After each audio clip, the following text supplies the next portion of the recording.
Sebenarnya kalau alarm, setiap manusia itu punya alarmnya masing-masing gitu ya. Sebenarnya kita tuh tahu kalau kondisi fisik kita ataupun mental kita lagi nggak beres tuh sebenarnya kita tahu gitu Mm-mm. ya.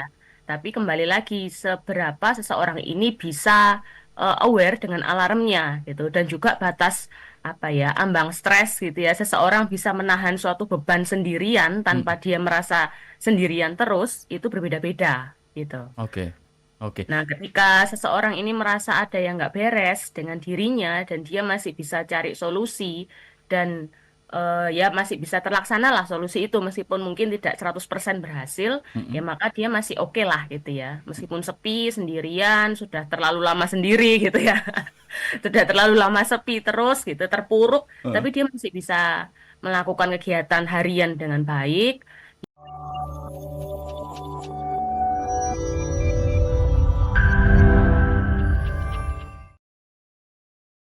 Yang menjaga kesehatan mental di tengah keramaian. Ini bicara tentang keramaian sebetulnya maknanya bukan hanya keramaian seperti pasar malam atau karnaval atau festival gitu ya, tetapi juga mungkin tempat-tempat yang seringkali Anda berada di sana, mungkin tempat bekerja yang ada banyak orang tapi Anda merasa kesepian, padahal yang lain kayaknya baik-baik aja gitu ya, ketawa, bisa berinteraksi satu sama lain.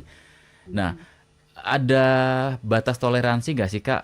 Sampai kemudian sebenarnya ini nggak masalah kok. Mungkin ini bukan kesepian yang semakin parah, tapi ada juga eh, batas tertentu yang oke. Kayaknya ini ada masalah nih dengan mental kita gitu ya. Kemudian harus mencari bantuan. Ini gimana Kak batasannya terkait hal ini? Oke, sebenarnya merasa sepi atau sendiri itu wajar ya Kak Yudi ya. Setiap manusia pasti pernah mengalami gitu. Tapi sesuatu yang tidak wajar adalah ketika sesuatu itu terjadi secara berlebihan gitu ya. Hmm, Kalau rasa sepi atau sendirian ini terjadi berlarut-larut dan terus-menerus sehingga menghambat kita beraktivitas, kita kerja jadi nggak fokus karena kita terus-menerus merasa sendirian gitu ya. Kita kerja pun, kita beraktivitas pun, kita juga merasa kok kayaknya semua-semuanya aku sendiri gitu ya, merasa si paling paling sibuk gitu ya, mm-mm. paling merana, paling sendirian gitu ya. Dan itu terjadi terus-menerus sehingga akhirnya kita malah justru nggak produktif. Kita malah menarik diri ya, sama sekali tidak mau berinteraksi sosial gitu ya, karena kita sudah beranggapan bahwa ya kita tetap sendirian, seramai apapun sekitarku, tapi aku tetap sendirian gitu ya.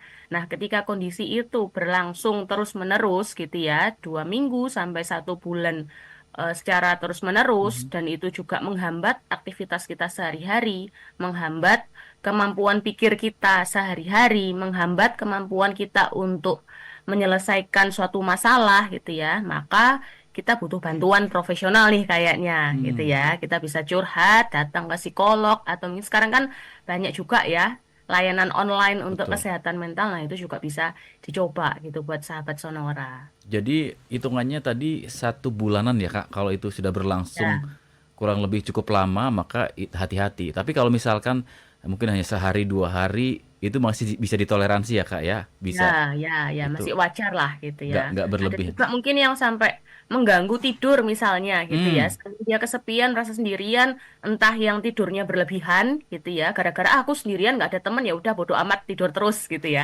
Atau mungkin yang sampai nggak bisa tidur gitu gara-gara kepikiran ini banyak banget masalah, aku sendirian terus gitu ya, tanpa dia berusaha untuk cari solusinya gitu, sehingga dia muter-muter di masalah itu terus gitu. oh oke.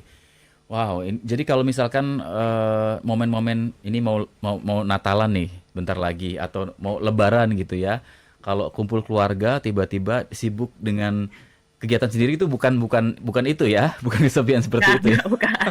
Itu pengalihan isu aja, Kak. Dengan isu daripada mendapatkan pertanyaan-pertanyaan yang horor ya dari Iya, keluarga besar. betul, betul. Oke, oke Kak Nika. Sebetulnya ini ada beberapa sahabat yang udah sharing, tapi saya sudah mulai banyak yang menanyakan solusi nih Kak. Tapi sebelum ke sana Mm-mm. mungkin bisa dijelaskan juga nih Kak Nika. Tadi penyebabnya kan ada beberapa. Nah, Mm-mm, mm-mm. apakah ini bisa dilakukan penyembuhannya sendiri atau memang butuh bantuan orang lain sampai harus ke profesional Kak?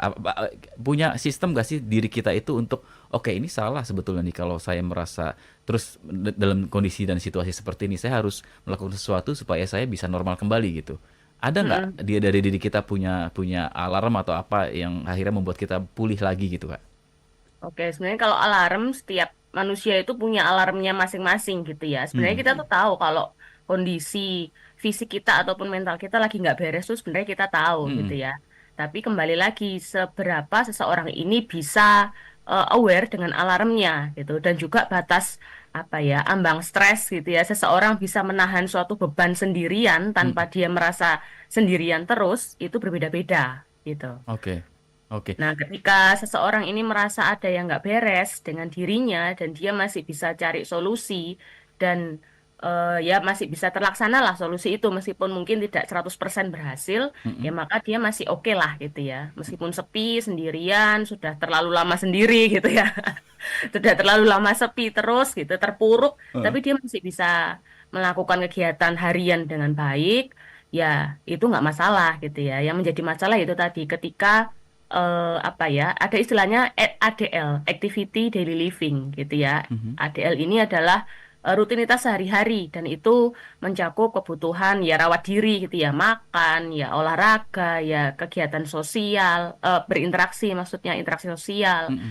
terus juga tidur gitu ya. Hal-hal yang berkaitan dengan rutinitas sehari-hari masih bisa dilakukan, maka ini masih aman gitu ya, masih Mhm. bisa diatasi sendiri. Tapi ketika ADL ini sudah bermasalah gitu ya, ada yang terganggu, terlebih juga untuk pola pikirnya juga sudah kayaknya keliru deh, kayaknya kamu overgeneralisasi misalnya, atau kamu Mmm. pikirannya cuma black and white, sehingga ketika ada masalah orang nggak mau bantu berarti kamu sendirian, orang nggak suka sama kamu gitu ya, atau dia merasa apa ya, orang lain ini tidak satu pandangan dengan dia, maka dia berbeda dan dia terus menanyakan diri sendiri misalnya, Mhm. sehingga dia merasa apa-apa sendiri. Nah, maka hal itu butuh untuk datang ke profesional nih gitu. Mmm. Jadi ya, yang paling tahu adalah diri kita sendiri sebenarnya. Cuman kalau untuk batasannya yaitu tadi ADL Mhm. masih bisa berjalan lancar, maka ya go on gitu ya dengan Mhm. kemampuanmu untuk problem solving. Mhm. Kalau gagal ya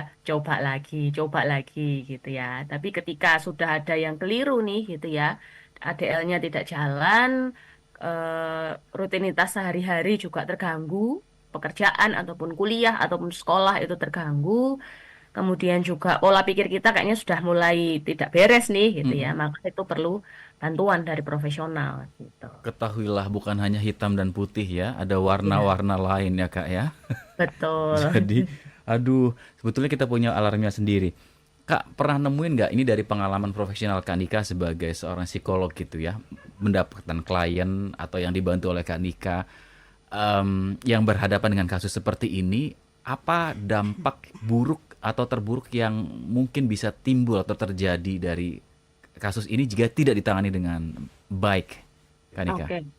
Dampak terburuknya itu bisa sampai mengarah kepada gangguan mental gitu ya, penurunan kesehatan mental gitu. Wow. Penurunannya ya akhirnya menjadi mengalami gangguan depresi, kecemasan, stres gitu ya. Dan juga ada juga yang sampai kepada pikiran untuk self harm gitu ya, sudah melakukan self harm Mhm. atau sampai percobaan bunuh diri Wow. gitu ya, karena dia merasa sudah melakukan banyak cara mentok, nggak bisa kemana-mana, merasa tidak ada siapa-siapa yang bisa ngertiin, yang bisa menolong gitu ya, sehingga akhirnya ya sudah diakhiri sajalah gitu. Nah, Hmm. ketika pola pikir itu muncul gitu ya, keinginan untuk bunuh diri itu muncul, maka hal itu menunjukkan bahwa pola pikirnya sedang nggak benar nih gitu. Bahwa setiap masalah itu kan pasti ada solusinya ya, tinggal kita mencarinya seperti apa. Atau mungkin strategi untuk bisa nemu solusinya seperti apa gitu ya. Mhm. Apakah harus sekarang, ataukah kita perlu berusaha berkali-kali Mhm. supaya dapat gitu Mhm. ya. Nah, Mhm. itu adalah ya seni kita untuk menyelesaikan masalah gitu. Dan yang ketika pola pikir kita ini keliru gitu ya, nah Mhm. maka kita akan cepat sekali merasa putus asa gitu ya, sehingga ya shortcutnya adalah ya udah diakhiri aja kayak Aduh, gitu. gak serem ya. Saya mulai ngeri, ngeri kok tiba-tiba langsung ke sana gitu ya. Ternyata bahayanya sampai ke sana, sahabat Sonora. Jadi kalau misalkan merasakan tadi disampaikan Kak Nika punya alarm sendiri, ya ditangani lebih cepat akan lebih baik ya Kak Nika supaya tidak Ya. semakin parah begitu. Wah, dari merasa kesepian saja efeknya bisa kemana-mana.